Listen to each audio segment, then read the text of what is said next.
କହିଲ ଗୋଟେ ଫଳ ନାଁ କହିଲ।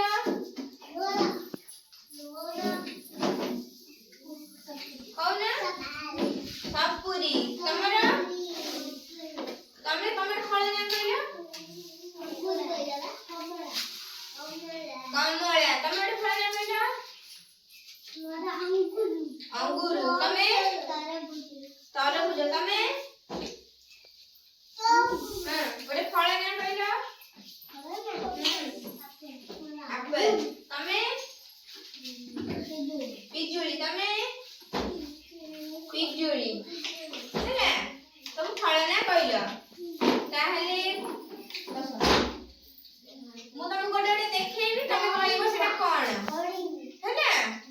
ହଉ କହିଲ ଏଇଟା ଏଇଟା କଣ। କିଏ କିଏ ସବୁ ଖାଅ। କିଏ କିଏ ସବୁ ଅଙ୍ଗୁର ଖାଅ। ଖାଅ। ହଉ ତାପରେ ଏଇଟା ଆମ୍ବ।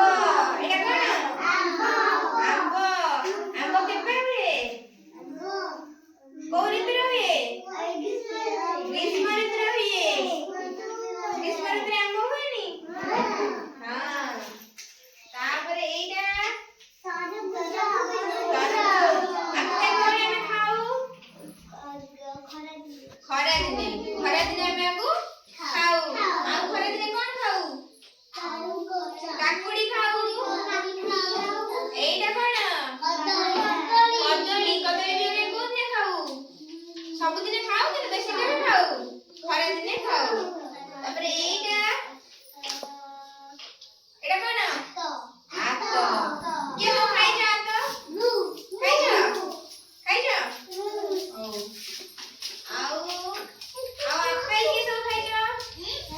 ଆପେଲ କିଏ ସବୁ ଖାଇଛ। ଖାଇଛ। ଆଉ କମଳା। କମଳା କେମିତି ଲାଗେ। ଖଟା ଲାଗେ ଆଉ ଗୋଟେ ମିଠା ବି ଲାଗେ ହେଲା। କମଳା। ତାପରେ ଆଉ ଡାଳିମ୍ବ। ଡାଳିମ୍ବ ଖାଉ ନା ନାଇଁ। ହଁ ତାପରେ ଆଉ କଣ ଖାଉ। ଆଉ କଣ ସବୁ ଖାଉ। କାକୁଡି। ତାପରେ ଆଉ କଣ। ଆଉ କଣ କହୁନା। ହଁ କାକୁଡି ତ ଖାଉ। ଆଉ କଣ ଖାଉ। ଅମୃତଭଣ୍ଡା ଖାଉ ନା। ଖାଉନି। କେମିତି ଲାଗେ। ମିଠା ଲାଗେ। ମିଠା ଲାଗେ ନା।